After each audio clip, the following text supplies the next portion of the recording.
சேகர்ட்ட சொல்லியிருக்காங்க சுஜாதா மேடம், "நீ வந்து முக்தா சார் கிட்ட கேளு. ஃபிலிம் புரொடியூசர் மூலமா நமக்கு வாங்கி குடுக்க சொல்லுன்னு."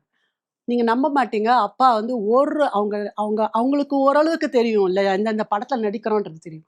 அந்த புரொடியூசர்ஸ் அத்தன பேருக்கும் ஃபோன் பண்ணாங்க அப்பா உட்காந்துட்டு. ஒரு ஹோல் டே அப்பாவும் பெரியப்பாவும் பண்ணி, அந்தந்த புரொடியூசர் கிட்ட பேசி, "நீங்க எவ்வளோ சேட்டன் கிட்ட எவ்வளோ பணம் குடுத்துருக்க? இன்னும் எவ்வளோ பணம் குடுக்கணும் நீ மிச்சம்?" அப்படின்னு சொல்லி, அத்தன பணத்தையும் கலெக்ட் பண்ணி பிகாஸ் அவங்க மாத்திக்கிறதுக்கு துணி இல்லாம வெளில வந்தாங்க அவங்க. இவங்க நடிகைகள் எல்லாமே பாவம். வீட்ட விட்டு வெளில வரும்போது அப்படிதான் வராங்கன்னு வச்சுக்கோங்க. இன்னி தேதிக்கும் இட் கன்டினியூஸ். அது வந்து அவங்க வந்து அத்தன பேருக்கும் அத்தன பேர்கிட்டயும் பணம் கலெக்ட் பண்ணி, சுஜாதா ஹஸ்பண்ட் கிட்ட, ஜேகர் கிட்ட. ஸோ ஜேகர் வந்து அந்த விதத்துல ஜேகருக்கு வந்து ரொம்ப மரியாதை உண்டு அப்பா, பெரியப்பா பேர்ல. ஜேகரோட நெறைய கனெக்ஷன் இருக்கு.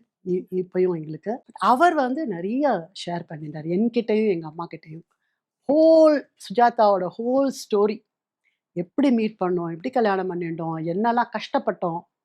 எப்படி அவர் லூஸ் பண்ணது பணம், எல்லாம் ஷேர் பண்ணிட்டாரு.